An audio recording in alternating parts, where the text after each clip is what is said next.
Wembley. English. What's wrong with you people? Need to fix up, man. Okay.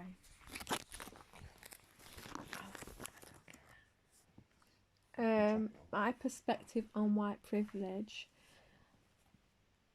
prior to being in a relationship with yourself, a black man, I didn't know there was such a thing as white privilege. I thought there was only a class division, like obviously rich, poor, and working class. But then, after we had been together for a while, my eyes were kind of opened to the racial division and white supremacy. And when I say white supremacy, I don't mean it in... Well, it is racial. It is racial. And that being that kind of, as the white race, we get away with a lot more than black people. We don't get punished as bad as black people. We don't have the same stereotypes as black people. Like, white fathers can be absent and they're just absent fathers, but it's not kind of like a stereotype for a white father to be absent. White young males can all congregate together and they're not classed as a gang or frowned upon or classed as getting up to like no good. Even black young men, like, or even black men congregating together, like, you see that people are feeling it, not inferior, but more in fear of opposed to inferior to, because obviously to feel inferior, it feels like you feel below them. So they don't feel below you, they feel scared of you, and you can see it and you hear them talking it. Whereas if they were to walk past a bunch of white men, they wouldn't have the same kind of attitude. They feel more at ease. Yeah, they feel more at ease. And that's even with regards to like football hooligans. So white people, I'm not going to even say white men, because it's not just white men, white women, white families would rather be amongst a bunch of football hooligans than walk past a group of black people, which I think is absolutely ridiculous, because I'd rather not be around them football hooligans because they're just crazy. And I know that from experience of being around them at football matches and things, and they are really, really crazy. But it's even that, like, words used towards people. So like when white people are going crazy and doing stupid stuff as a collective, it's just like, oh, they're just doing. But then when black people as a collective are protesting or whatever, they're classed as thugs, or they're rioting, or they're causing, like, there's always negative connotations added to them. But when white people are doing the same things or even worse, it's never a negative connotation. It's even like, as an individual, if an individual black person is doing something obviously not necessarily great, they always put a more negative connotation to them. But then if a white person is doing something equal to that black person or worse than that black person, they're like mentally unstable, or there's reasons why, but there's never a reason why. So like a black person can never have a reason why they're doing what they're doing, like, or they can't be mentally unstable, or they couldn't have had like a bad experience, or they couldn't have been provoked to do what they did. It's always, oh, it's this or it's that. It's always a negative connotation added to it, whereas they try to justify the actions of the white person that does those things or worse. So yeah, as I've got older and I can't say I've seen it through a black person's eyes because I'm not black, I am white. So I can't say, oh yeah, I've seen it through a black person's eyes. I haven't.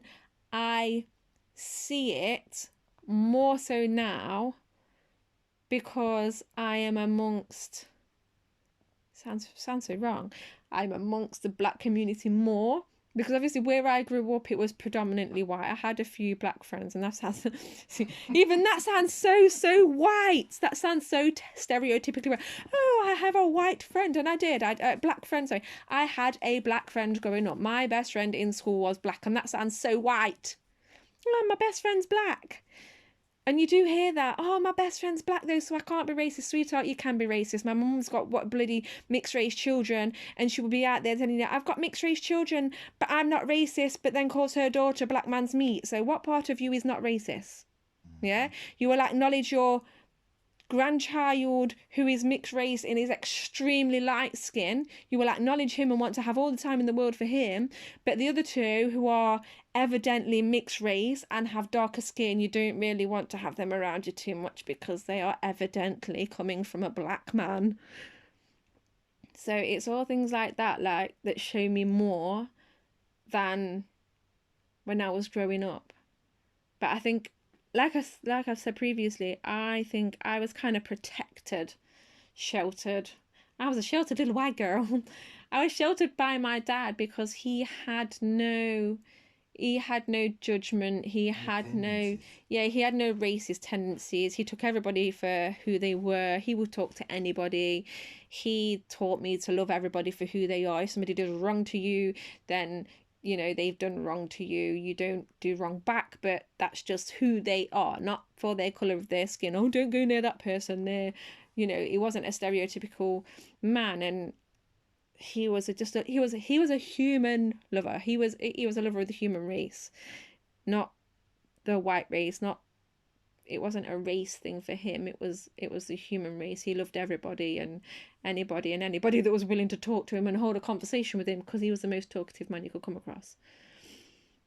So yeah, I wasn't aware of this until I think it was more so like when I had the children as well, and the looks that I got and the whole, oh, is your baby, was it Tajon? The first experience I had of anybody asking me about my child was walking around mother care with Tajon in my arms when he was probably less than 3 weeks old, and I was asked if he was quarter caste.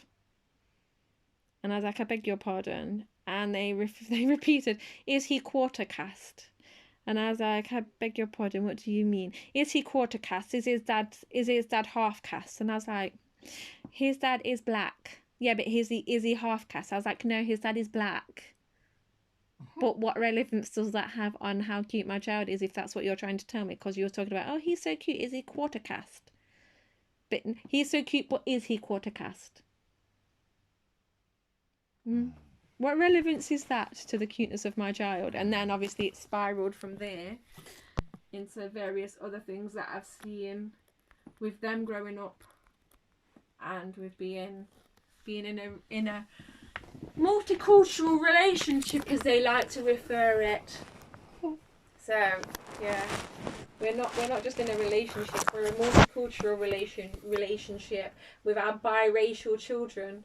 So we're not just a family, we're a biracial family. Everything has to be labelled when you start mixing colours, races, black and white.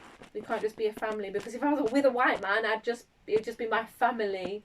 But because I can't say because I've got with a black man, because a black man chose me and I chose a black man, yeah, which is awful to actually have to label somebody that you've chosen, that you fell in love with. Because we've chosen each other, we have a biracial family.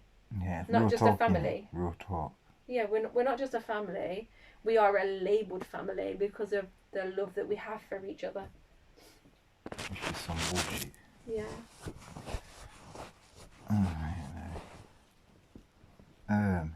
But yeah, no, I just think I was oblivious to it. Now I'm very aware of it, and it's very prevalent. White privilege is real. It's definitely a real thing. And I know it sounds awful, but I tell my son this all the time. My oldest son's 15, and he is very, very light-skinned, almost as light as me, with his big blonde afro and his beautiful big blue eyes. He's very much like his mum, and I've told him that, to be quite honest, he's going to, out of all of the children, he'll be the one that gets by easier in life, just because of the complexion of his skin, just because of his shade. And I see it because of the way that the teachers dealt with him compared to the way that the teachers deal with my second son, with our second son. So white privilege is real. It is prevalent. It is in the schools. It is in the system. It is in with the police system. It is in the government. It is everywhere. You can't go nowhere without it being there. And even taking it back to there, I remember working in a shop that used to be called Bellini's back in from like 1999, 2000. And whilst I was working there, the Italian owner asked me, no, he didn't ask me, he told me to watch every black person that comes in the store because they're thieves. And a black lady who I knew because she was one of my friend's sisters came into the store, and I was told to follow her, and I refused. And they tried to get angry with me, and I said to them, I am not following her around the store. She is a lady I know. She is my friend's sister. She is not a thief. What you need to do is look at the people and the calibre of people that are coming into your store opposed to the colour of the people that's coming into your store.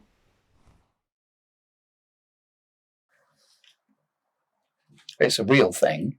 It's definitely a real thing, you know. It's something that I've not really noticed until like moving to a community where there's a diverse population. But yeah, it's definitely real, and it's definitely something that needs to be addressed, doesn't it? I mean, like we was talking the other weekend about stop and searches and whatever else. I mean, I've walked into the middle of London with work, covered in, dirty clothes and whatever else, looking like I've been dragged out of the gutter. Never been stopped and searched. Never been stopped and searched. And that is quite, what's the word?